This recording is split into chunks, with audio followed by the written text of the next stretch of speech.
welcome back to another... Thank you. Yeah. Oh, you were talking to them. Oh, because you were... I didn't... I was... But I thought... That's not... But, like, we do I that. hadn't...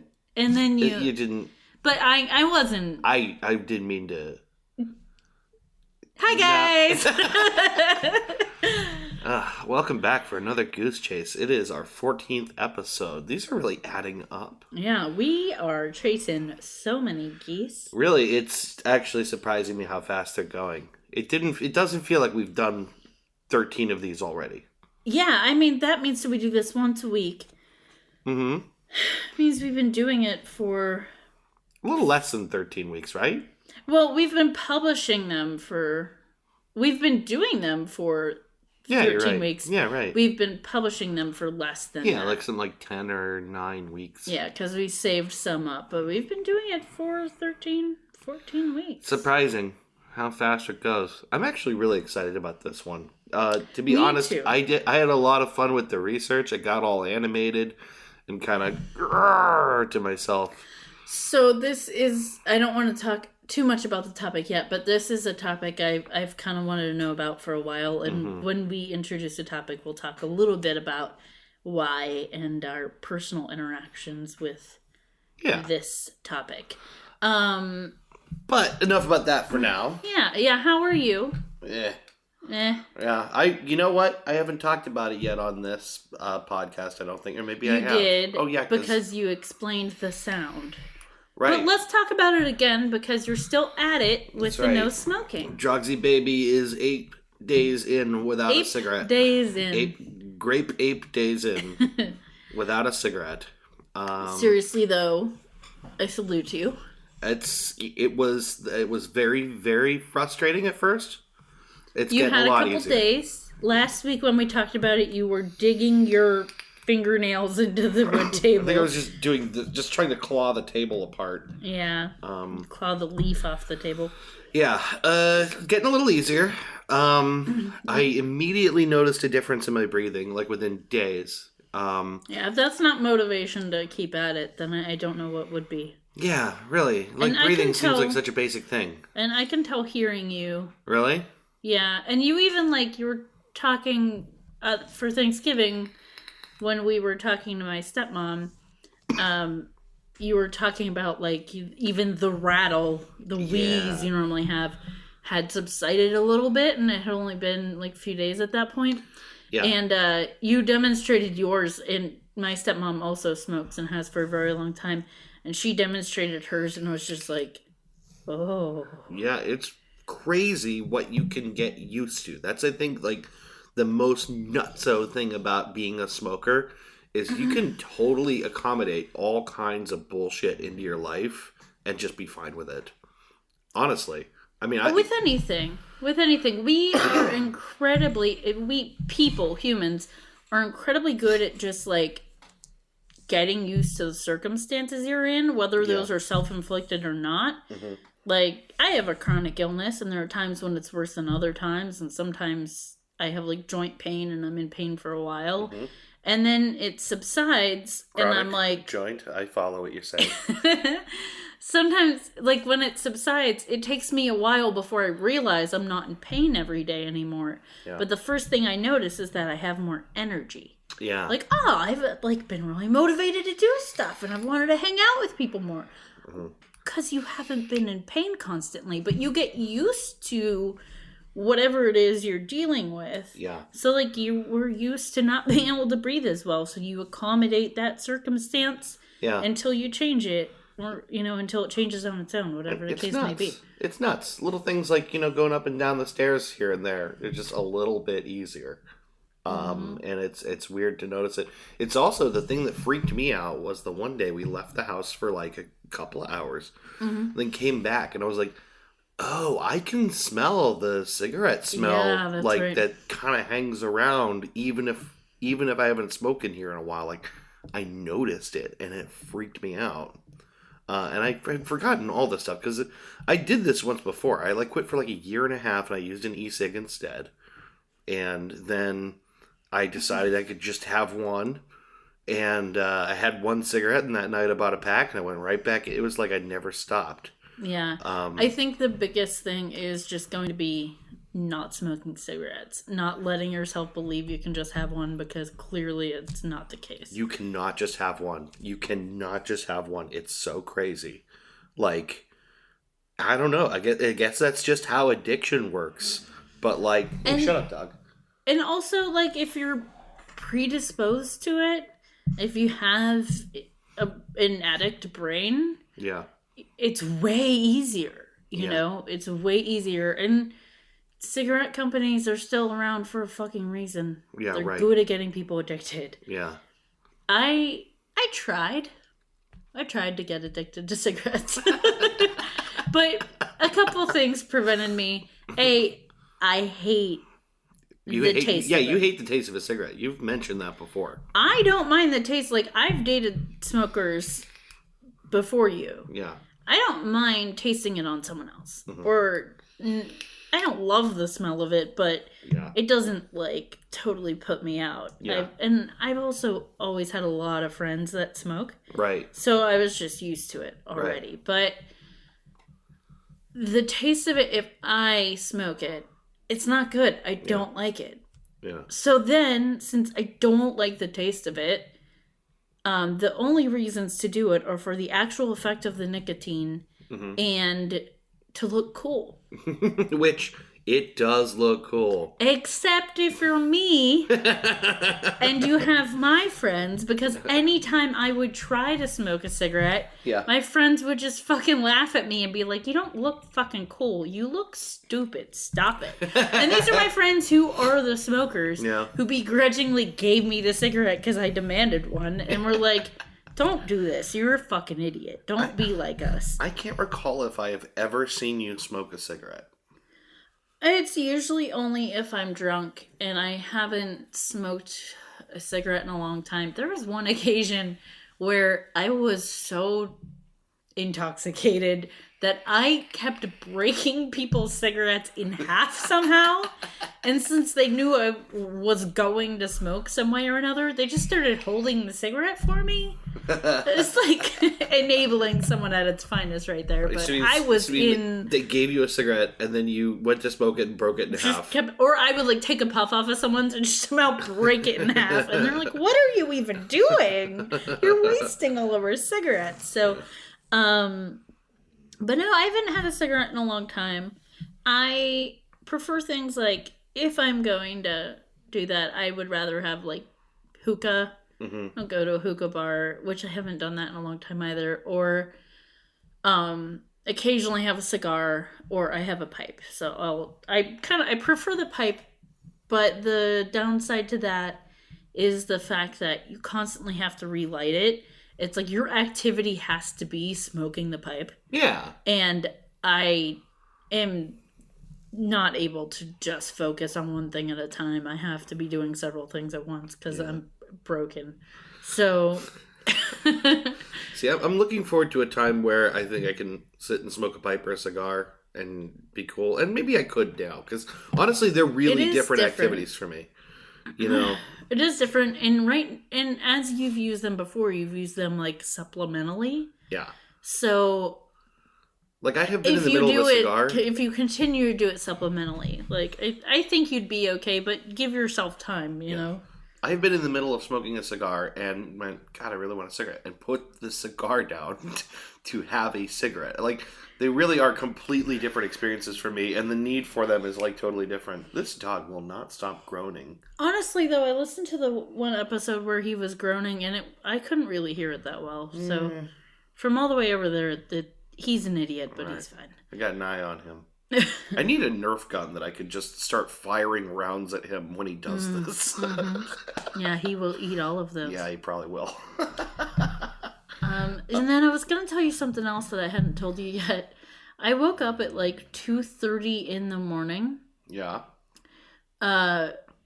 With an incredible leg cramp.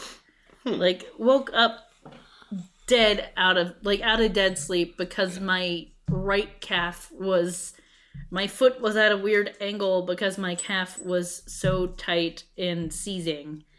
I have had this happen many, many times. It's happened to me before.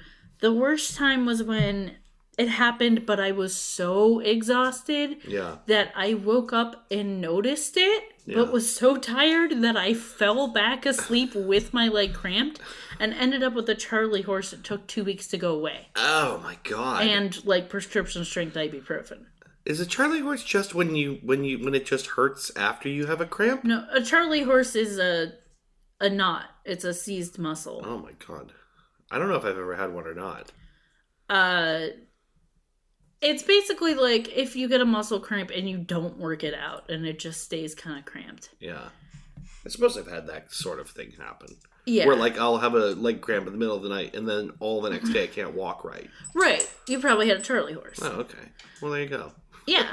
But in my case, the first time it happened really bad to me, it was when we were working at Little Caesars together. Mm-hmm. Because I went from just being a college student who went to classes and walked around a little bit to going to classes over the summer at YSU because I came back home for the summer. So I was going to classes in the morning for like 5 hours, 5 days a week, and then going and working at Little Caesars for several hours a day, and then going out at night. Right. And so I wasn't sleeping well. Probably wasn't drinking enough water. I know I wasn't eating right. Yeah.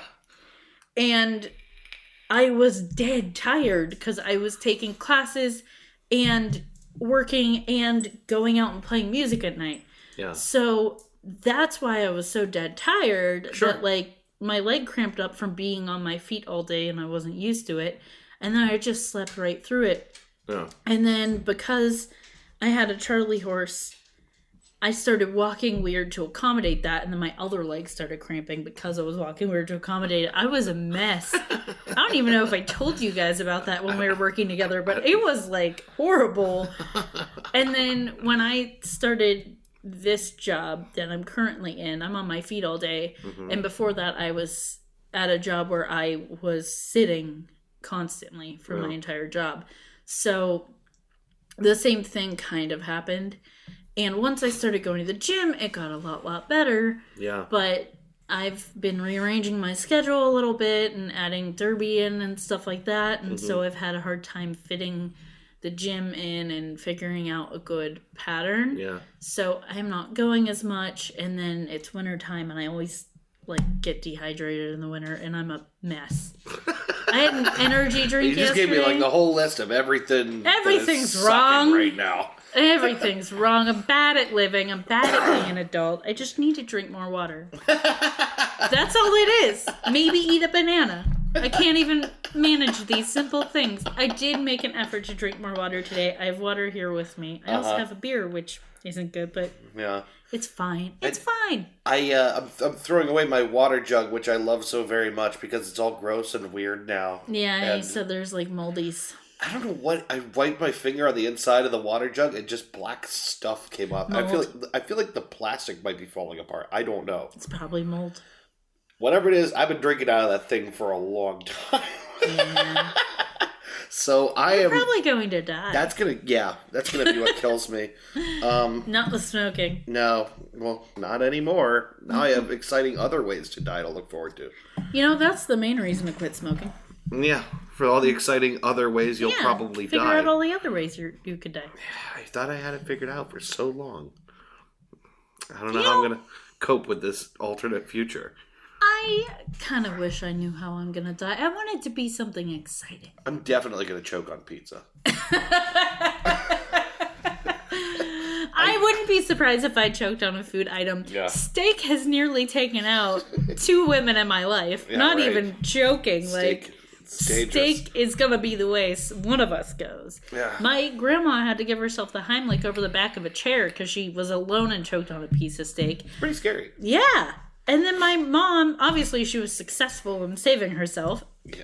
And then my mom was out at a restaurant with my brother and stepdad, and she choked on a piece of steak. And your brother saved her? My brother saved her. He gave her the Heimlich. He was like looking around, and no one was helping. You're doing that. So Is there a doctor in the house kind of thing? And that, like, is anyone noticing that, like, she's clearly not breathing?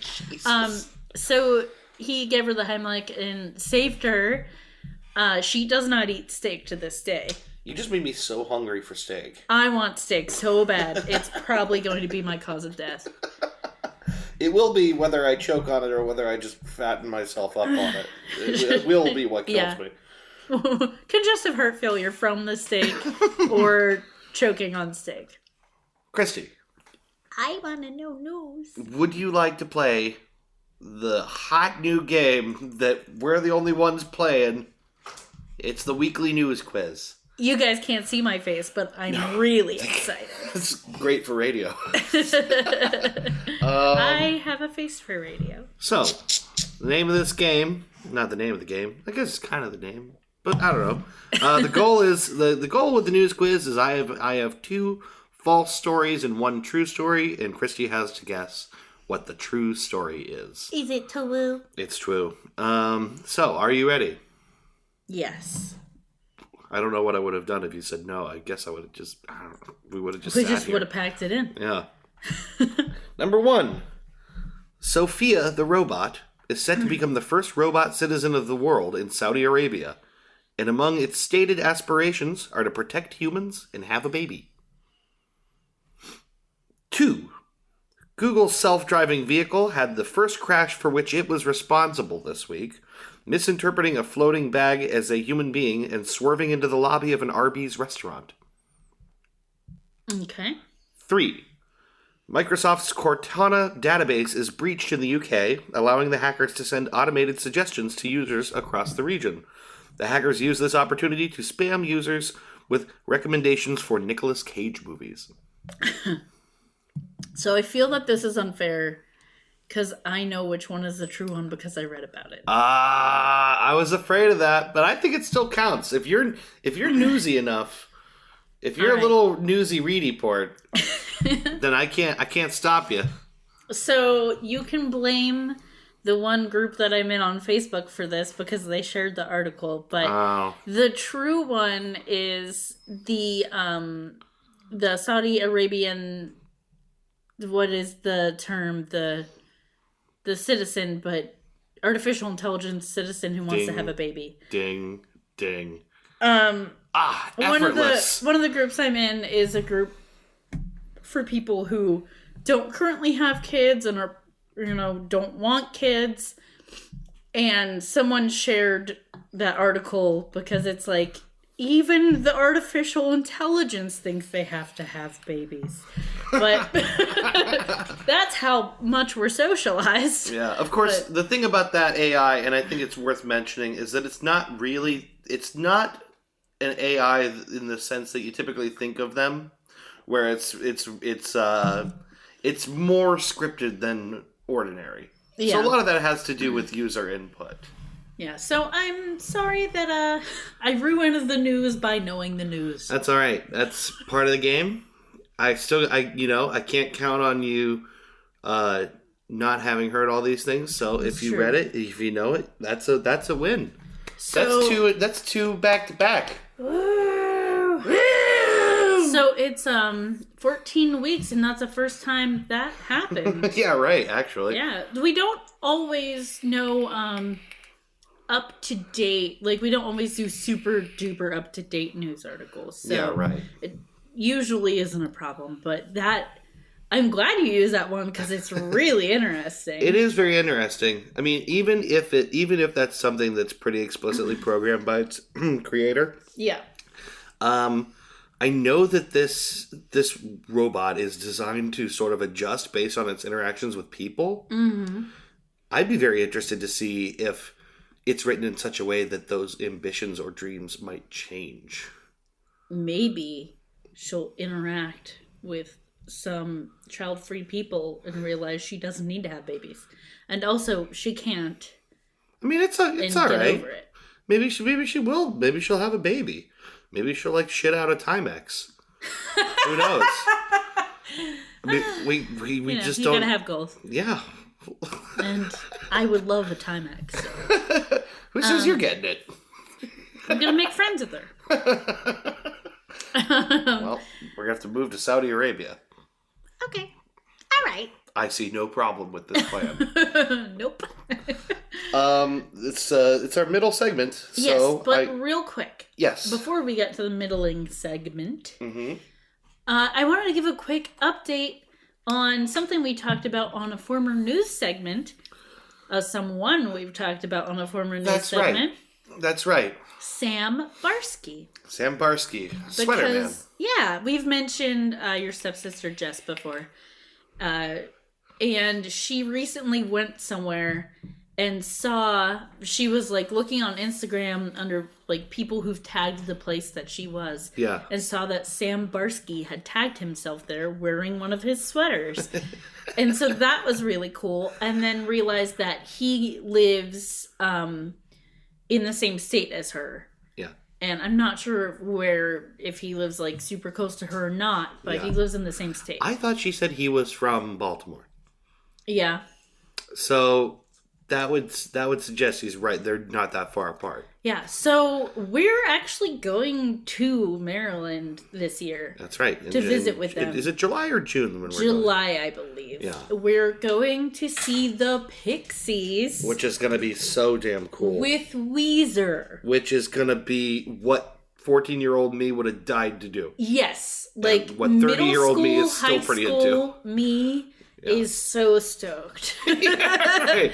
Yeah, I'm gonna, for the purposes of this, I'm gonna pretend that everything after, like, including and after Ratitude didn't happen. I'm treating it like Weezer is like locked in like 2002. So you're pretending Rivers never went to Harvard? Yeah, probably. I don't know. I don't think he'd done that by the time they put out Maladroid, and that was the last album I was super into. Yeah. In my head, Weezer has 4 albums. I don't mind the newer stuff, but it doesn't have the kind of associations for me the earlier music does, because I was young and growing up and full of crazy hormones, and like everything seems way cooler and more important when it's a soundtrack of all that mess. So God, when I think of some of the other music I listened to that was just such dog shit, but I loved it because I had feelings all over the place. Like, right. God, it sounds like the dog is deconstructing the living room upstairs. We're going to go upstairs and everything's going to be nail gunned to the ceiling. What is with him today? I think he's dropping his bone all over the place. That's probably it. But yeah, we're super stoked to do that. And the show we're going to is in New Jersey, but we're going to be staying with them in Maryland. So maybe we'll run into Sam Barsky. If I see Sam Barsky, I will shit my pants. I will fangirl out on Sam Barsky. I will be so excited. Andy Kaufman looking motherfucker. It's like that time there was a local musician that ran an open mic night, and I got like really obsessed with him in a weird way. Yeah. And I saw him out in public once, and our friend Katie was with me, and that guy's name was Jimmy. And just my first instinct, didn't even think about it. I saw him across the street and went, "Oh my God, it's Jimmy!" And then Katie goes, "Oh my God, what's wrong with you?" And it was loud. I think he turned his head, and we like had to hide our faces. So and weird. then we gave him a nickname so that would never happen again. Good move. Yeah. Smart. But if I see Sam Barsky, it's going to be, "Oh my God, it's Sam Barsky!" Can you imagine the weird kind of fame that goes with being that very specific kind of dude? I think it's the right amount of fame. It's the right kind of fame. Yeah, but the not the amount. It's a weird. It is a weird variety. Yeah. It's internet. It's internet fame. And not just internet fame, but a very specific collection of people who are like blown away drooling over knitting. Yeah, the right kind of people. I just think it's got to be such Have you ever been around following. Me when I've been around knitters? Well, Have you ever been around like a huge group of knitters?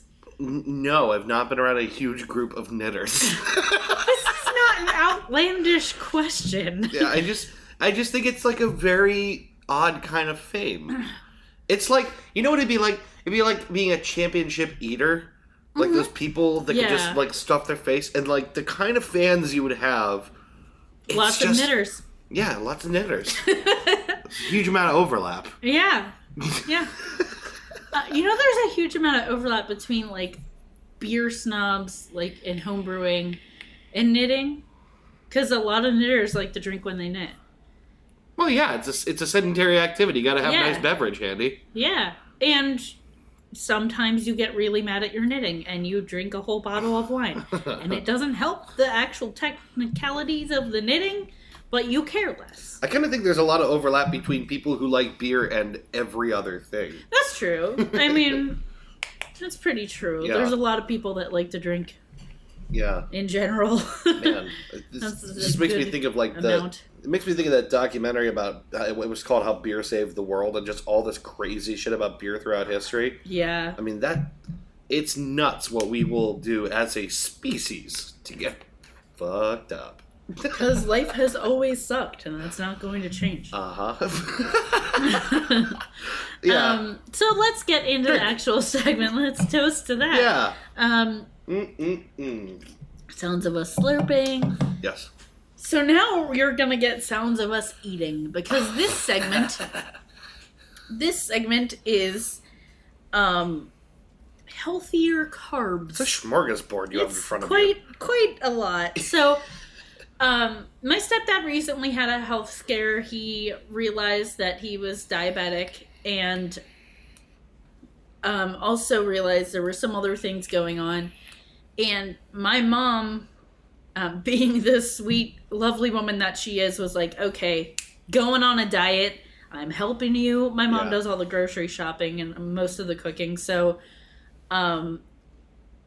obviously, she's largely in control of his diet because of that. So she's like, on board. This is what we're doing. Low carb. And my brother was diabetic. He was diagnosed at 17. So it wasn't completely unfamiliar territory to her. Mm-hmm. So they have been looking for different breads and snacks, and because they like cheese and crackers, and they like obviously everyone likes bread, or they like having breakfast sandwiches and stuff like that. So they didn't want to have to cut it out completely. So they tried finding stuff that they really like. And one of these things is a brand of breads the brand is Joseph's. Joseph's bread. Yes. They make like pita, and the other thing they make is called lavish bread. And my mom had been getting it at Walmart, but they haven't been stocking it lately, and you can't find it anywhere else. So she ended up buying it directly from the manufacturer online and bought like massive amounts of it. So as I was getting ready to leave, she gave me a package of lavish bread and a package of pita bread, and I thought we would try them. Sure. Some of the stats on man, I have no idea if anyone is going to care about us eating bread. Yeah. Well, it's good. I did try a little nibble of the lavish bread. It was very good. It's like a flatbread. It's bigger than like an 8x11 slice of paper. Can I make some observations? Yes. First of all, I would say it smells like bread. Mm-hmm. It's very thin, very soft. I'm chewing it now. I would say it tastes like bread. Yeah? Mm-hmm. Oh, that's most excellent. Because it is. Wow. And I guess as I swallow it, what I'm feeling is bread. Okay, don't be an asshole. You gotta spice up us eating bread somehow. There are other things we'll be eating too. Yeah. It's 60 calories for half a sheet of this bread, and you can make a decent sandwich out of it. I actually think it tastes really good. I'm not joking. I love that. That's great. Yeah. It'd be really nice aside, for like a flatbread, to make a flatbread pizza out of it, which is one of the things they're going to do. Oat bran and whole wheat lavish bread. And flax. And plus flax. Which I don't even really know what flax is. I know it's a seed. It's another seed, yeah. Good. Yeah. I like that. All right. Thumbs up for the lavish bread. Yeah, so let's move on to the pita. Let's move on to pita bread. Does it also have flax and oat? Or no? It doesn't seem to say that it does. Oat bran and stone ground whole wheat. Oh, we're pretty close here.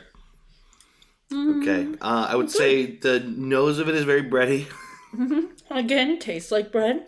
No, I'm not going to do that whole thing. It has a nice kind of saltiness to it. No trans fat. No cholesterol. These are the claims that are very boldly printed with exclamation points on the bag. It's written on there in like with a yellow banner and black and red text. It looks It's like a caution tape. It looks like a parking meter. Oh, to me it looks like caution tape. Like, do not cross. This has no cholesterol. That one has a weird sort of taste inside it that I don't hate, but it's definitely pita tasting. I don't know how to describe that. Yeah. But it's nice. Whatever they do to make pita, they did it with this pita. They sure did. They pita out of it. They really out on this one. Okay. So, another thing that we have been exploring is the world of low-carb crackers. I would say exploring is a very generous verb. Hey, I did a lot of searching to find these damn crackers. It's true. You searched far and wide. So your dad actually brought, the brand is 34 Degrees. Mm-hmm. He brought these over once with some cheese and stuff, and I loved them, and then I couldn't find them. Yeah. And finally, of course, found them at Walmart. Yeah. They're really thin.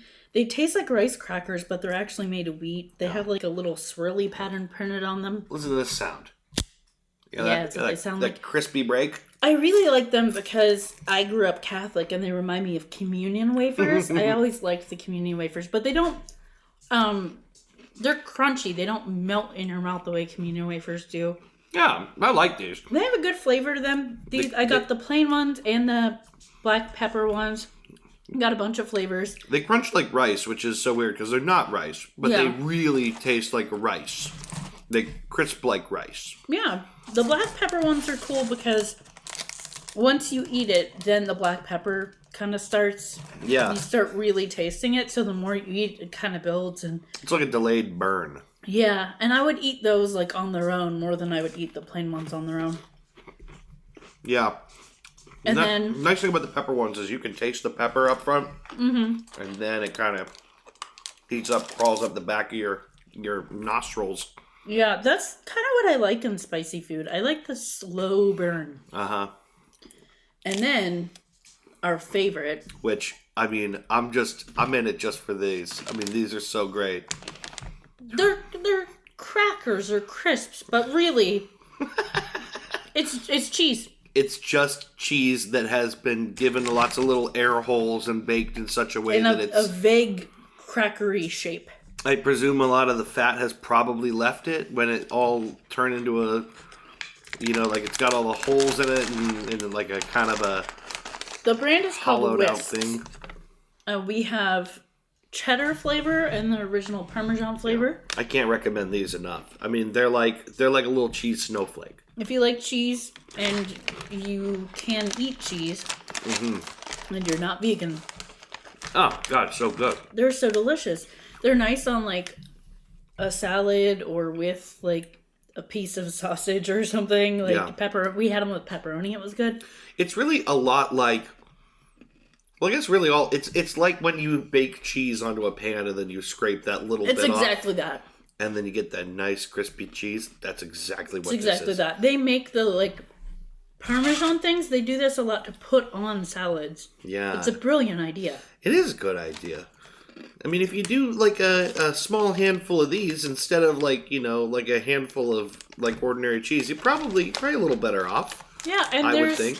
There's 1 gram of carbs for half a bag of these cheese crackers. Yeah. So for someone, I mean, obviously there's more like fat and cholesterol. Yeah, right. But if you're watching your carbs, it's a nice little snack, especially if you are a cheese lover, as my entire family is. Oh my God. So good. The thing Can't go wrong. What surprised me with these is that I expected them to be like kind of light on the cheese flavor. Oh no, it's very intense. I told you that I don't even think I could eat half a bag of these in one sitting. Well, I know you said you could, but I could eat 3 bags of that in one sitting. You kidding me? They're very rich. I mean, it's just cheese. It's just cheese. And also, like, I shouldn't eat very many because I am lactose intolerant. Right. Right. Yeah. So that is the snack section. The snack segment. I kind of like the snack review section. I like it too. I think that I would eat lots of that lavish bread, but you know what I would definitely do with it is roll some ham and cheese up in that bad boy. So, we've been going to a lot of parties and gatherings lately where people have been making these, like, deli roll-up things. Yeah, slicing them up into little... There's little a recipe on the back of this bread for that kind of thing. And I was like, that's a perfect bread to use for that. Yeah, it's nice. It kind of looks like a baking pan sized square of like flatbread. Just very thin bread. But it tastes like bread. It's got a good flavor. Very bready. Very much bread. So this has just been where we talk about bread. It's bread. This has been our segment, Is It Bread? The verdict, it's bread. God, I always wondered if I'm boring. No, you know what? I think it's the bread is inherently kind of boring, but we're doing all right here. Yeah, and it's it's a part of my life now, and I didn't think I would have like all these in the past 2 months have all these like new snack options thrusted upon me out of necessity because it's what's around the house, and obviously we're trying to make smarter decisions, all of us. So. Yeah. I'm not complaining. I like it. Meanwhile, I'm pretty sure I ate like a quarter of a pepperoni stick the other night by myself. That's okay too. Well, all right. I'm gonna give Bo a little piece of this bread because he wants it. He's gonna come back and bug you for more. He's gonna come back and bug you for more. I love him. Well, it's about time for us to take a break. This is gonna be a long episode. I'm pretty sure there's going to be a longer one. Because I ended up doing... I don't know. We'll see how this actually plays out. But I went down the rabbit hole on this one. You went down the goose thicket. Sure. We'll go with that. So we're going to take a break. And we will be back with the main topic for this episode. All right.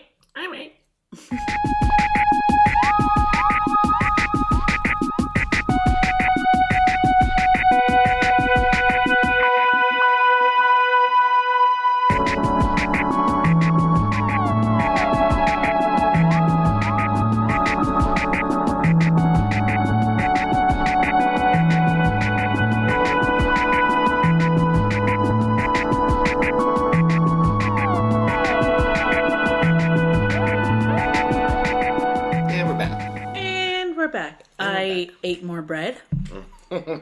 Yep, and you handed me some bread, and then I also ate that bread. Yeah, I'm not going to promise that I won't be eating... munching and snacking all episode. As we do this. Full disclosure, I haven't really eaten dinner, so... Yeah. It was partly just an excuse to eat. Yeah, understandable. So, today's topic. I don't know if you prefer to introduce it or I could. You can introduce it. What we're talking about today is the extraordinary claims of Blink-182 frontman and founder Tom DeLonge. Yes. Or is it DeLonge? I think it's DeLonge. It's spelled DeLonge, but I think it's pronounced DeLonge. Yeah. And if it isn't, I don't fucking care. Because that's the way it should be pronounced. Yeah. So, Tom DeLonge has made a little bit of a name for himself lately, in particular for the last maybe couple of years of... How do you describe it? People aren't sure if he's conning them or off his rocker or if he's onto something, but Tom DeLonge has been... making waves. Yeah, he's been a proponent of a very specific set of UFO conspiracy beliefs, and he is now founding an academy called To the Stars Academy, which is interested in UFO-related things that I'll get into, but he's, because of the fact that he's an existing celebrity and a person famous in his own right for other reasons, a lot of the stuff that he has been saying has been gaining traction among a lot of ordinary folk. Yeah. For example, the first time I heard about this was at Christmas last year. My brother was telling us about this, and I'm a skeptical person. Yeah. And I also like to play devil's advocate. So I'm always the person asking, okay, sure, but why? digging into the claims and wanting to know more. So, obviously, because that's why we started doing this podcast. But he was saying, some things about all of this stuff that's come out about Tom DeLonge and the claims he's making. And my main question to him was, but why Tom DeLonge? Yeah. Like, if the things that are happening, if there is interest generated in the claims he's made by, government organizations or, those are some of his claims. Yeah. Why Tom DeLonge? Why are they interested in working with him? How come they didn't just shut him down and act like he was crazy like they do to every other person who makes this kind of claim? If it is legit and they shut everyone else down, why him? Why are they working with him? Yes. And I was not given an answer that really sat right with me. Yeah. The answer that my brother gave was basically, because he is a celebrity and he can kind of engage with the youth, and was like maybe 15 years ago, but we're in our 30s now, Yeah. And sure, they still have an audience. Yeah. But he's a celebrity, but he's not like a celebrity. Yeah, he's not like Bieber. Right. He's not like whoever the kids are listening to. I don't know who the kids are listening to. I don't know. Yeah, right. So, basically a big chunk of his claims are that he has been authorized and has been working with current and ex-government people to release the real truth out to the people, but in just the right sort of way. And that because he's Tom DeLonge, he's somehow uniquely positioned to do this. And I will get into a lot of that. Yeah, so I haven't looked into the claims myself. I've been told some of them by other people. Yeah. I think your brother was actually talking to us about this too. He was. Our brothers have been doing this little look into this research already. Yeah. So I was very interested for you to do this topic. Yeah. It got brought up recently by your brother at a family event. And then when it came time to choose your topic, you said, hey, I would really like to research this. Yes. We normally assign a topic, but I was on board because I've really wanted to know about this anyway. Yeah. Basically what my brother had asked me to do was just to listen to Tom DeLonge talk about all this himself. And so that is what I did. Mm-hmm. In particular, it's Tom DeLonge's appearance on the Joe Rogan Experience podcast. Yeah, that's what he mentioned. Which is, over 2 hours of, them discussing, a lot of what, this specific stuff. I mean, almost all of it is dedicated towards Tom DeLonge talking about UFOs, aliens, and things like that.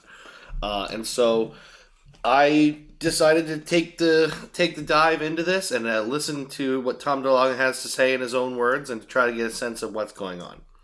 So, let me start with the story in brief. Tom DeLonge's basic story. Okay? He starts all of this off by saying that, when he founded Blink-182, when they were getting famous, when he was on the road a lot, he always had a fascination with UFO and paranormal type stuff. And so because you're on the road a lot, you're doing a lot of reading. Mm-hmm. Because, there's not a whole lot of things to do in a tour bus. In a bus. Yeah. A lot of time on the road. So he begins, collecting a lot of books and material and watching a lot of online videos and stuff like this. Basically, this becomes a passion research project for him. It's just something he's interested in. And also sort of around the same time when they're newly famous or becoming famous, mm-hmm. He creates a couple other companies and businesses as a way of providing himself some kind of diversification, some kind of, like a financial stability. Not putting all his eggs in one basket. Right. So he's launching, like companies for skateboarding brands, media ventures, all this different kind of stuff. He's, basically taking some of that new money and, putting it in a couple other baskets. Yeah. One of these companies is a media company called To the Stars, mm-hmm. Which is explicitly arranged as a source of books and other entertainment material. It's an entertainment company. Mm-hmm. And they have merchandise type stuff, like branded materials and all that. One of the projects that comes out of To the Stars is a book series that he writes called Secret Machines, which, as far as I can tell, is basically a story about UFO technology and its alleged place or existence in human history. Okay. This book comes many years later, but it's relevant to me to see how this happens. Mm-hmm. His basic claim is that before he started to try and publish this book, he had already written it and worked on it. And before he was able to publish that or to make any other media, movies, stuff like that based on it, after all, he's running an entertainment company. He claims to have gone to pitch this concept to people at the Pentagon. He basically claims he feels like he needs permission to publish this book, which is clearly labeled fiction, right? Yeah. But the information in it comes out of all of his UFO research, and so he feels like he needs to go and get permission to publish this. Right there, I kind of was like, I don't really understand that thought. You're publishing a book labeled fiction. Yeah. Even if it contains something that you're pretty sure is the truth, why do you need permission to publish a fictional piece? Right. And also, is anyone really going to assume that it's true? Yeah, right. I mean, if you're publishing unless it under... you're implying that it is? Right. Which is, yes. So basically, in doing this, in contacting people for permissions, someone tells him, "Meet me outside the Pentagon on this day at this time," and he goes and meets them outside the Pentagon, and he claims that from there he's taken into meetings where he discusses the nature of the what he's going to be writing about, and these people are asking him where he heard all this or how he put it all together, and he's telling them, I found this all through my research. And they basically set him up and say, listen, there's someone you need to meet. And then he's got another meeting. Cigarette smoking man. Of course, naturally. This guy's in the mix somewhere. No, he ends up having to have another meeting with another person, telling them more. They set him up with this other person. It's a couple of steps up the ladder until he's dealing with, current active, high-ranking officials, as he likes to say over and over again. Mm-hmm. High-ranking officials. But yet not saying who they are. Yes. And more or less the end conclusion of this is that he is working with those people to disseminate truths about alien technology. Even before I go any further, even getting this out of him took forever. And I'll get into that in a bit, but it was very difficult to get him to just answer a question. Yeah. But the claim ends up being this information wants to get out. These people want it to get out. And they've decided that I'm the person who can help them. They want it to get out the best way, which is clearly through Tom DeLonge. I know. Setting aside... It's so hard. It's impossible, I think, to set aside the fact that he's Tom DeLonge. So, I mean, that's the Catch-182. It wouldn't work if he wasn't, and it doesn't work because he is. The Catch-182, am I right? Oh, God. But that's basically the gist of what I was told, and the point where I went, okay, but why? Why him? If they want it to get out so badly, how come they don't just go on the record and say it? Yeah. Or how come they haven't used any other number of people who believe this stuff? That, and yes, that is a central question. It is super important to whether or not it seems plausible. And also, why Tom DeLonge? If this information isn't out yet and it's so clamped down, yeah, how is he able to do research, the kind of research that reveals all the stuff that Pentagon higher-ups are surprised and astonished that he knows, and convince them to work with him? Because there are plenty of people who are all into this stuff, who believe in it wholeheartedly, who have made careers out of just this. Yeah. And if they can't figure out this research, if they couldn't find this information and go to officials with it and get someone to actually pay attention and want to tell the truth, because a lot of these UFO people, that's what they want, is they just want the government to actually tell the truth? Here, there is an answer to this question. I'm so glad, because... Or at least he has an answer to this question. Okay. I know it won't satisfy me. No. His answer to this question is that the information is not that well kept secret. That all of it is out there, but that he has managed to piece together relevant information in such a way that he sees the connection between events, stories, sort of like apocryphal details. In song form. That's what he did. He went and he sang to them. I'm pretty sure that's what happened. I'm pretty sure. Maybe. Pentagon higher-ups are just real big Blink fans.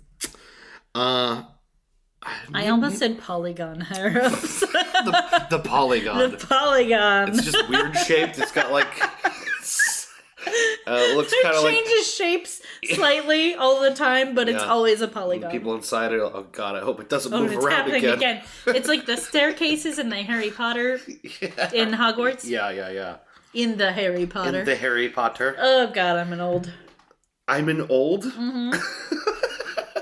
You're one of those olds. I'm one of those olds. So here's the thing. He says the reason that they take him seriously enough to listen to him is what I just told you about, having pieced together all of this information and made, sort of laid out the story as he describes it, the story that they're telling. Mm-hmm. I think it's weird that he said it that way. I think it's weird that he calls it a story if it's what happened, but he does say that. Yeah.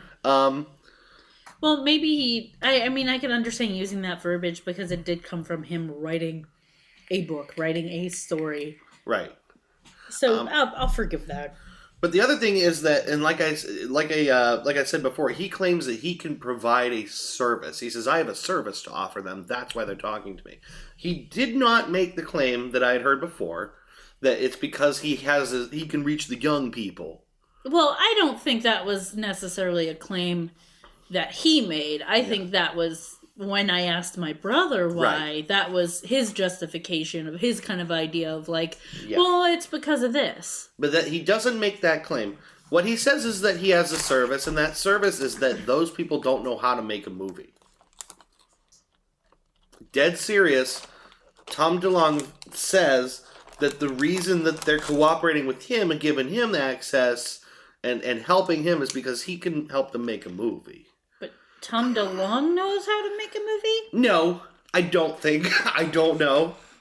He's basically, I think he even threw in other media in that claim, but it's as if all of these people have never known or have access to anyone else who knows how to write or direct or anything, which I think is a really out there claim. Like, I have a service. Like, you're not uniquely qualified to do that, but it is the claim he makes. Again, I'm going to come back to the fact that there are people that do this thing as their job, and they have production companies dedicated to this. Right. And he is not alone in this. I mean, good for him, but he's not the only one. And so I still have that question of like, okay, but why? Yes. And I will not be satisfied, and I know that. So he also says that these government types, they want to tell everybody everything. They want the truth to get out. But then they struggle with the idea that people can't handle the truth. And so that they end up telling nobody anything. And he feels that he has a method or that he's uniquely capable to disclose just some of the information at a time. Kind of dole it out. Do it through song. He says they don't know how to do that because they don't know how to make a movie or write a book or all that. He thinks he's the one that can do it, right? Getting into some of the specific claims that he makes about UFO technology, he believes that the Roswell, New Mexico event was the thing that crashed in Roswell was a saucer of German origin, but that it had hallmarks of alien design. Okay. So the claim is that, first of all, he says the Germans were 100 years ahead of us during World War II, which is a demonstrably false claim. Yeah. The Germans had some unique strengths. They did have some rocketry that was somewhat more sophisticated than us, but they were essentially on par with the rest of the world. This claim has been trotted out a lot. It doesn't hold any water. The Germans were not leagues beyond, and I think probably the results of World War II bear that fact out. Yeah. So basically his claim is that they were way ahead of us technology-wise because they had some affiliations with aliens. Yeah, that they had access at least to alien technology. Not that they necessarily were working with aliens, but that they had something they could utilize. I'm just going to put this out there. If aliens helped the Nazis, I don't fucking want those aliens. Yeah, those aliens can fuck right off. It's like, the reason I'm an atheist. I can't believe in a God that I think would, cause pain and destruction and let people have horrible things happen to them. And I just can't, it doesn't make sense in my head. Why? Same goes for Aliems. Same thing for Aliems. I don't want to believe in Aliems that aren't smart enough to be on the right side of things. Those ain't no Aliems for me. I'm not a fan of them, Aliems. He also claims that Operation Paperclip, which I'm sure that you've heard of. A lot of people have heard of Operation Paperclip. This is an authentic operation in which we snatched up a lot of Nazi scientists. Okay. After World War II. A lot of people like Werner von Braun, for example. A lot of Nazi scientists were recruited, brought to the United States, essentially pardoned of any involvement they had with the Nazi Party for the advancement of our science program. And he claims that was about gaining access to this alien technology as well. Further contentious is that he claims, this is a weird one, that we were secretly working with the Russians all throughout the Cold War afterwards, and that's the reason the Cold War stayed a Cold War, is because we were actually working with them, because both of our nations were more concerned about the aliens coming back than we were about warfare. But then why have a Cold War? It was really more of a lukewarm war. Yeah, exactly. Tepid war. The least efficient way to do this is to maintain the facade that you're kind of at war with each other. I think what he's getting at is that we want the facade. We don't want anyone to know. But it's like you could have just been the same as you always were and not have the facade of coldness and just say nothing about it, and it would have the same effect. Well, he kind of touches on this kind of thing, the sort of nature of the government obscuring the truth in another claim where he says, for example, the moon landing, which was highly controversial, apparently. I mean, I think it's pretty well established we've been to the moon, but he says... Is he one of those? Well, he says... No, he's not exactly. He says that the government perpetrated the question of whether we landed on the moon themselves, as well as demonstrated that we did land on the moon because they didn't want any of us asking what's on the moon. Do you see what I'm saying? Okay, yeah. The claim he's trying to make is that... basically he's saying the whole truther moon landing thing was started by the government because they didn't want people asking questions about the moon specifically. Yeah. They'd rather them question whether or not it actually happened. Yes. That's the kind of claim he makes. And he does this on multiple subjects. And the problem I have with it is that, well, I have a couple problems with it. But the main one is that it's completely unfalsifiable. There is no way to demonstrate that as false because you can't prove a negative on that kind of thing. Yeah. You know what I mean? It's unfalsifiable, and it's just like the justification for that it's just like really nebulous reasoning. Yeah, it is. Well, it's convenient. Yeah, it's convenient for him because it opens a big mystery box off in the corner. Yeah, I think a lot of the ideas he has, a lot of the rationalizations he makes, end up at, but what about this thing we don't know anything about? It's the kind of thing we dislike about any kind of, conspiracy theory or often religious arguments where you can't necessarily know the cold, hard facts, and there's always what we call a trapdoor. There's always something to distract you, there's always an illusion, there's always something else to fall down. Falling back to the next logical level up in the conversation and taking your hands off the real issue. Okay, but why... this? And then he goes, well, this thing here. And they're like, okay, well, I can't even finish debating what we were debating before, because now I have to talk about what's on the moon. Yes, because you've changed the subject, you've moved the goalposts, and we're not talking about the same thing anymore. Right. Which drives me nuts. It's infuriating. Here's what I want to talk about is the things he won't talk about. Okay. And I think these are relevant. One of the things he won't talk about is who many of his contacts are. Basically, any of his contacts that worked with him secretly, he won't name positions, he won't name names. He does not exactly talk about, he dances around it, but he won't talk about any specific information that he provided them that convinced them that he was really onto something. He won't talk about the specific information. Okay, if the goal is to disseminate this information and tell the world, how come you won't do it? Right. He does drop little breadcrumbs here and there, which one of them I will get to later. But for the most part, he doesn't talk specifics. Here's one that drove me nuts. For example, he said that there's satellites that track UFOs coming into our atmosphere. And Joe Rogan says, well, what do they do to track that? How do they track that? And he goes, oh, I don't know. Right? So he's very quick to say, I don't know. And then Joe will say, well, okay, how often do they do this? I don't really know. Okay, so how do you know that they do? Yeah. And if you don't know this, and you can't answer basic questions about these claims you're making, yeah. A, who does? And B, what do you know that convinced them that you know anything? Yeah, right. The thing that drives me nuts in particular about those two I don't knows is that he's positioning himself as an expert who knows things. Yes. If you don't know the basics of how they would track something entering our atmosphere, if you don't know the basics of the technology even, is it infrared? Is it camera? Is it if you don't know anything about it... Star Trek and make something up. And I think the reason he won't get into specifics is because the minute you start talking specifics, you reveal what you don't know. Yep. And I think that's a really critical thing to recognize, is every time that the conversation shifts towards, okay, well, how do you know that? Or how does that work? There's a lot of waffling. I really want to listen to this episode. I think you should. Of Joe Rogan's podcast. And also, good on Joe Rogan. And I'm sure that was, kind of frustrating.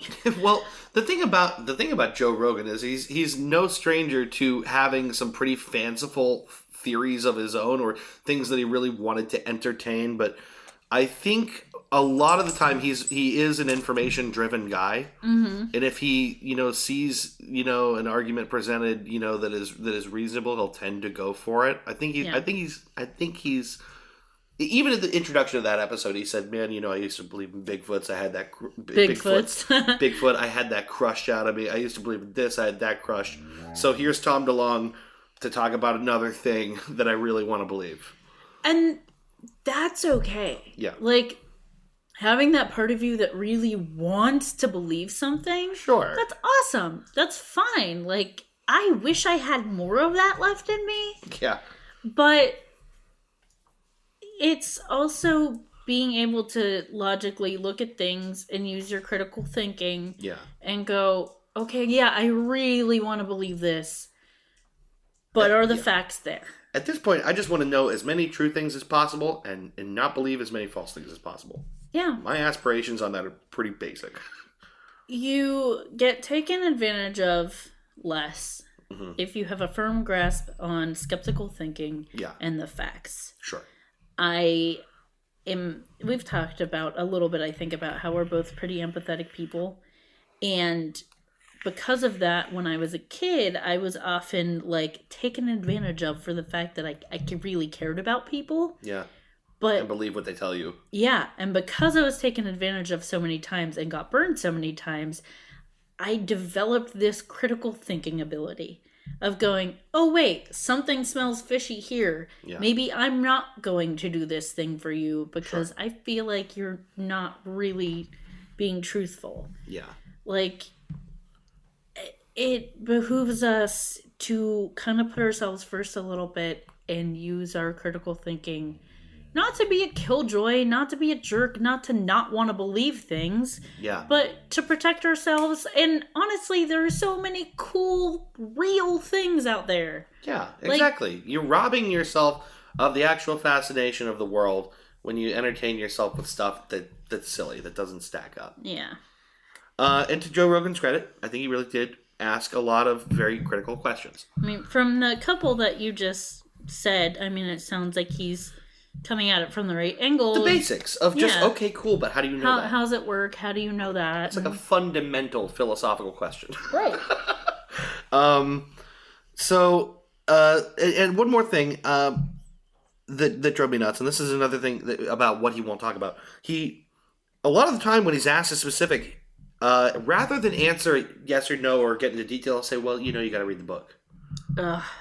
That to me is such a tell, because I feel like that's not the way that someone with information they can't talk about handles it. That's the way someone who wants to sell a book answers a question. If your ultimate goal is to disseminate information, if the people you're working with really want that, you will use every opportunity you can to tell the truth. You are on a well-listened to podcast and given free reign for what you said, a couple hours to talk about this stuff, and you won't just talk about it. Instead, lot of it is diversion. Instead, you'd rather sell your book. And I get that. Yeah. People gotta eat. People gotta make money. But if your goal really is to tell the truth and reveal what's actually going on, then you should do that. Okay, so on to the really obvious bullshit.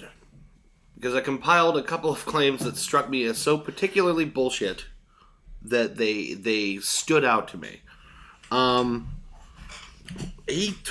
one point in the interview, he talks about having... you know what? It's hard to convey exactly how bullshit it sounds without hearing his tone of voice. Okay. But he's apparently having a meeting with a high-ranking government official, of course, in a empty restaurant in an airport, and the guy tells him, just kind of drops it on him. It was the Cold War, and we found an alien life form. It just drops it on him like that, and it just the way he says it, it lands like a dead fish. Like I can't explain how. Like he expected it to be way more impressive than it was. I think so. It was one of those things where I'm just like, nah, you think you're fooling me, and I don't like it. I didn't like the way he said it. He also claims at one point he was interrogated for 2 days straight after the publication of his book, which again is labeled fiction. He says, first of all, having been interrogated for 2 days straight, forceful interrogation, he says, like very aggressive interrogation, not violent, but aggressive interrogation. Somehow he's comfortable talking about this openly on a podcast. That still doesn't sit well with me. Yeah. I mean, I think his claim is that they interrogated him for 2 days straight to figure out how he knew what he knew. And then once they figured out how he knew what he knew, they were okay with him knowing and want to use his specific talents to tell everybody else how he knew what he knew. Well, this is in the timeline. This is after he's already hooked up with a whole bunch of other people in the government who are already helping him. But then these guys show up from a different part of the government. Oh, okay. And they're trying to figure out who leaked to him, is his claim. Who leaked this information to him. And he has to explain, apparently, that no, this is all stuff I found myself. And again, it's a 2-day interrogation. Here's the part where I went, He says, in telling this story, there were 6 of them, I think. 6, I think. I don't know how you get interrogated for 2 days straight and only think you remember how many people were there. I mean, okay, so brains aren't good with details. I could, if it was actually a legitimate, stressful situation, you can misremember things. But if you're trying to convince people you know what you're talking about, you would just fucking lie. You would just say, like, there were 6. Why would you hedge? Don't hedge. It struck me as fishy that he didn't remember that. That's my personal opinion. Like, memory is very prone to failure. But if you're making a claim like that, you just say they're 6. You don't hedge. You don't say you think they're 6. Yeah. Just say they're 6. We Um, won't know the difference. yeah. I don't know. It didn't sit well with me. It didn't sit well with me. So those are the things that just caught my attention. I want to narrow in on one very specific claim he made because the problem with people that talk about things the way he does is that they pepper you with claims. They just throw everything at you really quickly, and they never let you slow down enough to examine any one of those claims in full. Right? Yeah. It's they have a name for it rhetorically. It's the I can't remember what they call it. There's a name, you know, in what you call it. I'm drawing a blank. There's a name for the rhetorical device of just throwing information at somebody. I've always just, and I guess I'm just thinking of the concept of just like throwing spaghetti at the wall and seeing what sticks, throwing as many ideas out there. Right, and what it does is it makes it impossible for you to respond to any one of those things. Right. Or It's if a you barrage. if you do, and you successfully negate one of those things, they still have 20 other things out there for you to deal with. It's a really, I think, unfair, dishonest way to talk about things like this. Yeah. One of his claims, and this is one that got a lot of attention and time on the podcast, so I want to get into it in specific. With regards to specific alien technologies, this is the one thing that he actually presented, was that there exists a metallic fragment of a craft somewhere, we have it, and that it was atomically aligned metal. I'm not quite sure exactly what that means, but it seems like a nonsense descriptor. His claim was that it's aligned in such a way that it was definitely forged or joined off of our planet because of the effects of gravity on metals. I'm not touching that part. Okay. Because I was going to say, atomically aligned metal is every metal. It's everything because we're all made of atoms and they're all aligned in some way. Yeah, right. Like everything forms these compounds. They're all atoms are joined. But he says that this metal, when you radiate it with terahertz, that's the words he used. You radiate it with terahertz. He didn't say bombard it with particular, like hit it with, what type of, energy you're hitting it with. I wish people could see my face because I feel like it's so skeptical. It's about to implode. It's a real scrunchy face. Caving in on itself. He says when you radiate it with terahertz, and he admits he doesn't know what that means, it loses mass and it levitates.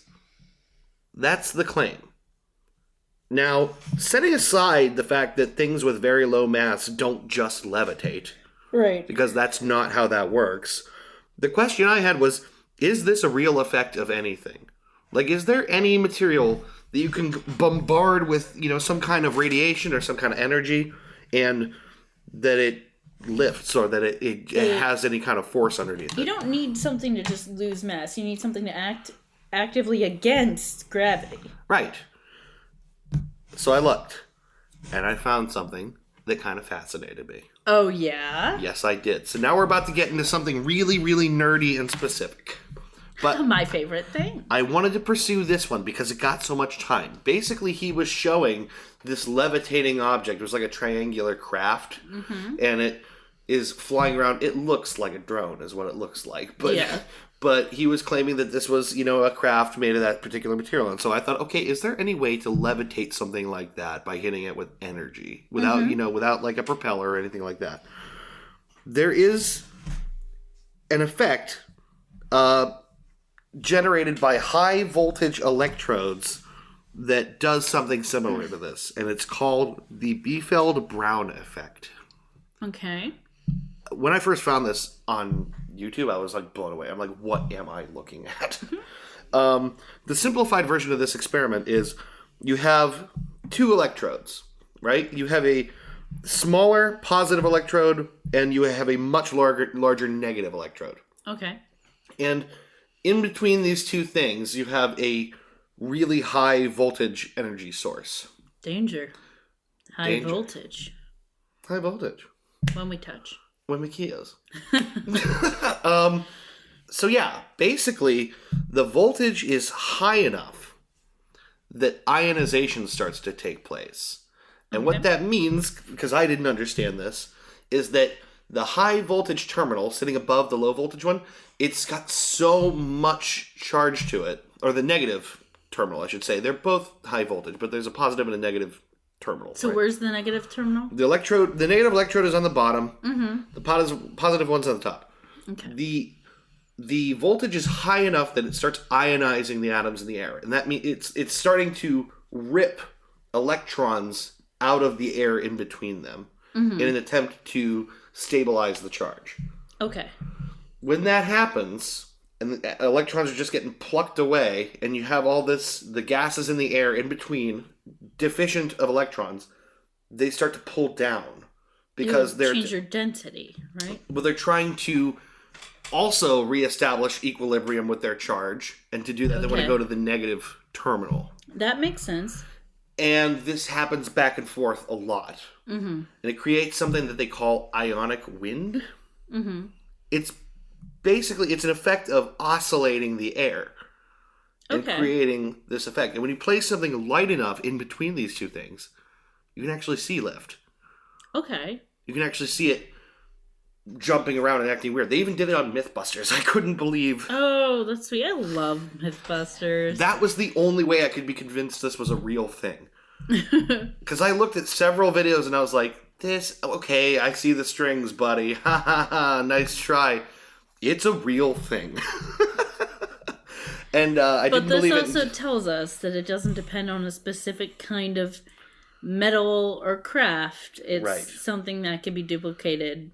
Now, the video that they were talking about with the thing floating in the sky, I highly doubt that's what was creating it. Mm-hmm. What I think that is video manipulation.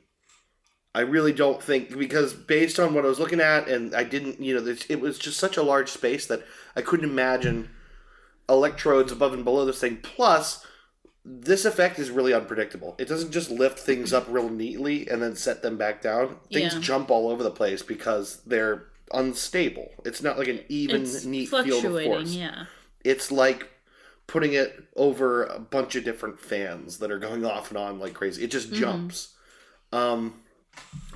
But, and this is, I guess, more critical to their claim that this could be used to, that metal could be used to levitate a spacecraft. Mm-hmm. They've done tests to see what happens in a vacuum. Because this effect has been debated, as to what was causing that lift. Mm-hmm. So they've done tests in a vacuum to see if it actually has to do with the air in between the terminals. And lo and behold, when you do it in a vacuum, you don't get lift. Okay. So it's actually generating wind. Yes. And so that is what causes the lift. And in specific, you couldn't fly a spacecraft with it because you don't have any of that air in space. It's true. So even if this kind of thing could levitate something of any reasonable size... Yeah, if that's the method they were using, they would not have landed a craft here because they could not do that in space. Yes. So I know that was a really specific kind of nerdy diversion. No, that's cool. I'm glad you talked about that. I had no idea that was a thing. So basically, so I want to move on to what I think is my second to last here before my conclusion. I know this is a long episode, but bear with me. I'm okay with it. My question is, all right, what's really going on here? What is up with Tom DeLonge? Mm-hmm. Does he believe this stuff or does he not? I feel like that's something you and I always get stuck on is this person outright manipulating people and lying to people, or do they truly believe it? Yeah. Because I understand if people themselves are misled or misunderstanding things, or, they truly believe things and maybe that, what they believe isn't necessarily real, but they really do believe it. I get that. Yeah. I don't like seeing people manipulated. It pisses me off. Sure. I don't like seeing people lie to people. Yeah. It just makes me mad. And this is something we always talk about. Is like, what's their motivation? Yeah. Well, yeah, and I think in this case, I have to say, in fairness, there's no way to really know. There usually isn't. There usually isn't. I mean, I think many times I've said, you have to apply some kind of standard of, skepticism to you certainly don't want to assume the worst of somebody. You just kind of have to go based on the evidence of what you're looking at, what is really happening with something like this. I do think he's full of shit, but I don't think I can attribute that to the fact that he's lying. Yeah, to being malevolent. Yeah, I don't know that I would say that, but setting that aside, here's what we know for sure. Tom DeLonge himself admits multiple times throughout the course of this interview that he's not an expert on the technologies that he's talking about, but also claims that he knows enough about them to have caught the attention of very willing, government entities that want the world to know about it, right? Mm-hmm. So he's a non-expert, but he knows, but he's also knowledgeable enough to get their attention. Mm-hmm. This to me is a major conflict in his story. He claims to be certain this information is being suppressed, and he's committed to releasing the information in stages to create public awareness, and that the culmination of all of that information is going to be creating an actual, honest-to-God spaceship. Did you hear about the guy? What, the guy who wants to launch himself into space in a rocket? Yep. The flat earther guy? Yep. Yeah, that guy's going to blow himself up. He doesn't matter. Seriously. Worried about you, Tom DeLonge. Don't blow yourself up. Here's a not insignificant piece of information about all this. His company is looking for investors. Mm-hmm. You could call it a crowdfunding effort, but what it actually is an open investment period, authorized by the SEC, right? Mm-hmm. And there's a very specific structure in these offering letters that they have to follow to. Mm-hmm. So they establish what they would do with various levels of funding. Okay. And they have to do this as part of the promise to the investor is, if we make at least this much, here's what we're going to do. Mm-hmm. If we make more, here's what we're going to do. Mm-hmm. There is a minimum effective amount of $1 million, which I will spoil. He has already passed that. He has already passed that, and a maximum amount of $50 million. So anything less would have been returned to investors. They outline in their use of proceeds section, at the $1 million level, and every level above it, there's one particular stipulation that keeps coming back, right? Okay. The bare minimum at the $1 million collection level, they stipulate that they will use the funds to pay back $400,000 of a loan provided to their company by Our Two Dogs Incorporated. Okay. So the company is starting off in a position of debt to Our Two Dogs Incorporated. Yeah. And Our Two Dogs Incorporated is a company owned by Tom DeLonge. Okay. So he's creating a company in debt to his own company. He's starting, he already has both companies. He's starting an investment period into the Stars Academy with the minimum stipulation of paying himself back. So he's in debt, and he's getting people to pay back his debt. The thing is, I wanted to be clear about this. It's not exactly like the guy is in debt. $400,000 to him is more than likely not that much. And I believe when I looked up his estimated net worth, it's like $80 million. And those numbers can often be wrong, but I'm sure that $400,000 is probably not breaking the bank for this guy. I really don't think. But it's weird. It's a weird continuous stipulation in there, especially for, I just feel like someone with that much money. Why is that? And by the way, the maximum loan repayment amount back to him is $600,000. So he's given the company $600,000. Okay. At $1 million, he agrees only to pay himself back for $400,000. But above that, when they hit the next threshold, he pays back the full $600,000. And it just seems weird to me. It's like, if $1 million is raised, you're comfortable taking just under half of that and putting it right back into your other company. Yeah. It's fishy, right? It's almost kind of non-committal to the cause that you're talking about being so passionate about. I'm just trying to wrap my mind around it and to get the right words for this. It's definitely fishy. It's like, I don't know. It doesn't sit right. It doesn't. On the one hand, it's like I want people to make their money. Like, I get it. You're investing in it. But if it's your company, if they're both your companies, if you're running a business and it's not a non-profit, you'll get money back. There'll be some kind of profit that you make at the end of this. Yeah, like why immediately hamstring your company by taking $400,000 of the investment money it just raised and then just giving it to your other company? Why immediately do that to this venture? And how much money do you really need if, like, the minimum amount that you absolutely need is $1 million, but almost half of that is going right back in your pocket. So you don't really need $1 million, do you? Right. Now to go further, a little bit further down this, and I'm not the only one that has noticed this. Yeah. But it's just something I found in reading about it. Hopefully, people who invested in this noticed this before they invested. I don't know. I will tell you, at the last time I looked, $2,041,000 had been given by a total of 1,945 people. You have to invest a minimum amount of $200 in this company, and that average is about $1,000 a person, $1,049 a person. And of course, some gave more and some gave less, of course. But people are doing it, and I think the fishier part of all of this is what they do with $50 million. Okay.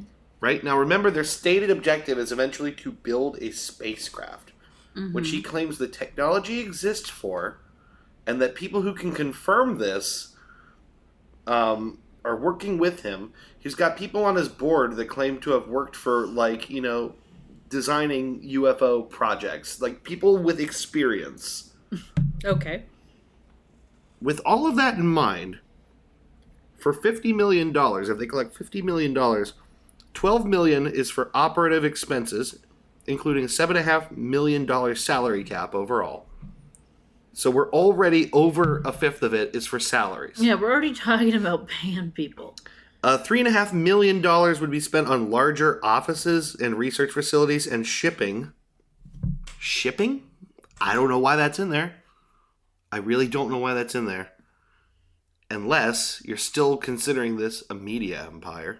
Yeah, you're talking about your books still. $4 million to develop movie projects. $1.75 million to develop inventory like books, clothes, and comic books. Of all of $50 million, I wrote $50 goddamn million. Only 40% is actually meant to be spent on things that matter if you want to build a giant spaceship. Those things would include acquisitions and partnerships with aerospace and science companies, support initiatives in science and art, and research. For $50 million, about 40% goes towards things that could actually get you closer to that goal. It's hard to get a gauge on exactly how fishy this is because it's not like there are a bunch of companies making businesses around making a spacecraft, Yeah, sure. But it's like on the one hand, it's somewhat logical if you have a bunch of excess funds of going, okay, what would we want to do with the extra? We would probably want to market this venture. We probably want to record it and document it. We would want to make media surrounding it. We would want to distribute materials to people. I get some of that, but it seems like maybe more or too much thought has been put into that stuff than the actual making a spacecraft. To me, it speaks to all the priorities being wrong, at the very least. It's very reminiscent to me of charities that spend so much of their money just, entertaining and claiming that they're drumming up new charitable donations, but basically not spending a very large amount of what they collect on the thing they claim to do. Yeah. The thing is, $50 million seems like an awful lot, and it is in a lot of ways. Mm-hmm. But considering what he's trying to do, to build a craft at some point, I mean, put this in reference, they're spending, when I say 40% of that $50 million, which is somewhere like what is it, $20 million or whatever, to do science-minded things. Meanwhile, a B-2 stealth bomber costs $737 million each to build. It just seems like the numbers aren't even remotely correlated with trying to do something like this. And let me clarify something for myself. The minimum of this is $1 million. So does that mean that if they get $1 million, they can definitely do this project and they're definitely going to build this spacecraft? No, first of all, or it just no matter means... how much they collect, I don't think there's a stipulation for them definitely building the spacecraft. Right, but I mean, it's not them saying $1 million is what we need to build the craft. It's them saying $1 million is what we need to get the company off the ground. Yes, $1 million is what they need to start a viable company that someday might somehow make enough money and partnerships to do their general mission, which they're not bound to do.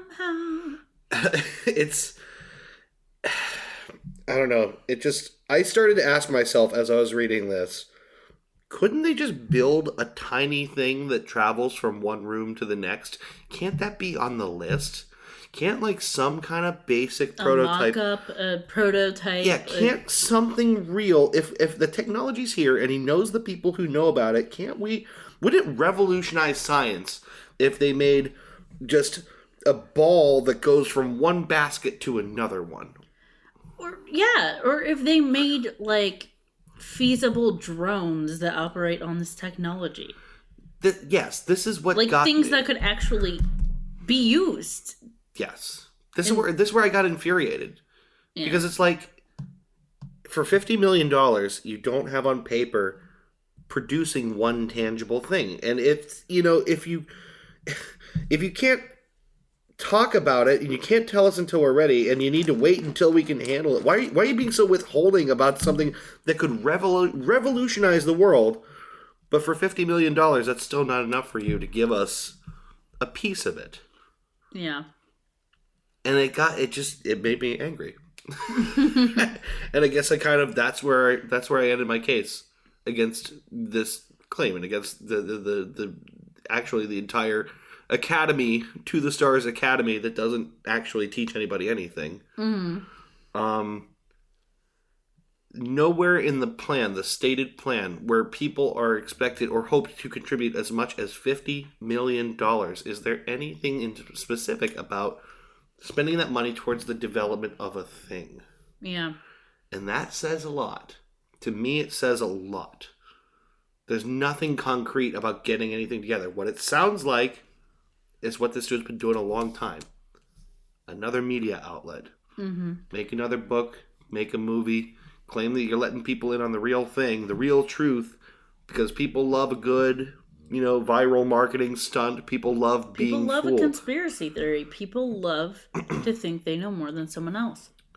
It's just so much more consistent with someone who's trying to produce, entertainment than someone who's trying to actually contribute to science. And I think trying to conflate those two things really bugs me. Mm-hmm. So I can't say for sure if he's lying or if he believes what he has to say. But if he does... he's going about it in just about the worst possible way. And it's really kind of sad that $2 million has already been put into this piggy bank. Yeah. I think I'm kind of in the same boat as you. I've kind of already expressed my frustration. Yeah. I quickly want to say, I have talked about them before. Ono, Ross, and Carrie do a great podcast. Yeah. if you want to hear some UFO shit, if you want to hear about aliens, listen to their podcast. They have several episodes. They went to a couple different conferences. They met the aliens guy, and talked to him. They heard several talks that he did. And that's kind of where I'm coming from into this episode, is having listened to those episodes and the stuff they had to say about the people who speak at these conferences. These are people who've dedicated their lives to this stuff. Mm-hmm. And so it just, I don't believe that, a lot of this stuff personally. Yeah. But I feel like if anyone was going to have the information, it would be these people who've dedicated their lives to it. Yeah. And they so wholeheartedly believe it. Yeah. And it just, I kind of want to know what those people think of Tom DeLonge. Yeah. And if they embrace him and believe him, or if they kind of side-eye and scoff at him. Mm-hmm. Because I could see it going other way, and I'm sure it's not a uniform reaction, because there are factions of people even among believers, you know? Sure. But that's kind of where I'm at with it, is just like I'm annoyed and frustrated. I don't feel like I've gotten the answers I want. I don't know that I ever will. Mm-hmm. And I know people who are interested in his claims. I know people who... They're interesting. Yeah. By nature. They're super exciting. I know people who at least somewhat believe them. Yeah. And I always worry about people getting taken advantage of. Yeah. I don't want someone in my life who I care about to give money to this when they could be losing out, Yeah. And not that I know anyone who would necessarily have the means to or believe it enough to invest, but people are investing $2 million. Yeah. And what are they going to get out of it? We don't know. The very likely reality is they will never see any return on that. I mean, even though they're buying shares in a company, that company has to continue to grow.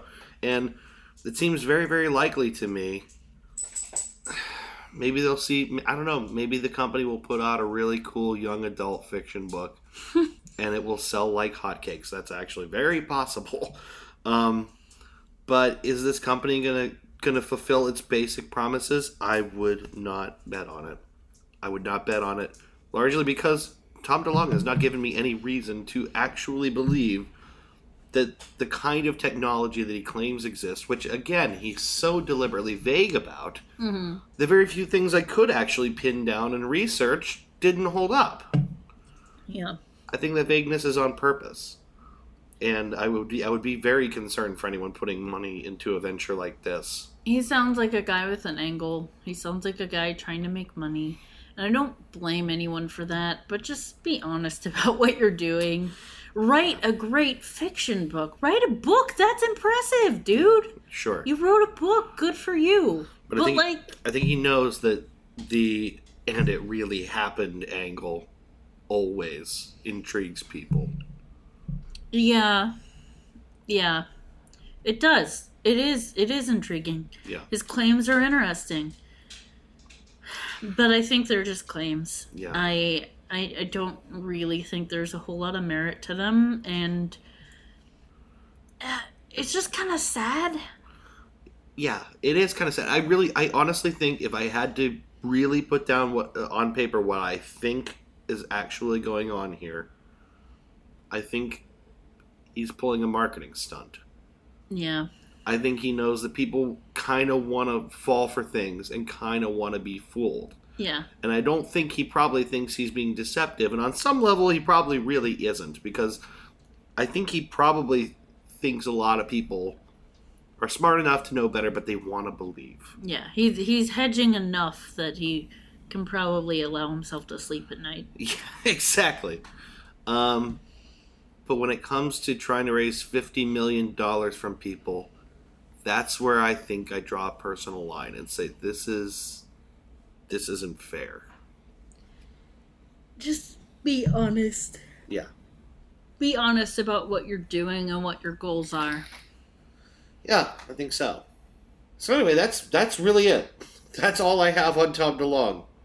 Well, thank you for that. I mean, that is something I really have been wanting to know about. I know I didn't really assign you this topic. It just happened more organically, but I have been wanting to know about that. We both wanted to know about this topic because it keeps coming up. Yeah, and I hadn't been able to bring myself to do the research. No. So I'm glad that you did. Yeah, I will say, listening to the podcast is a pretty good experience. I do want to do that. Yeah, definitely. If you're out there listening to this and you want to kind of go in on the crazy ride I went on, listen to the Joe Rogan Experience, the Tom DeLonge episode. I can't promise I'll make it all the way through.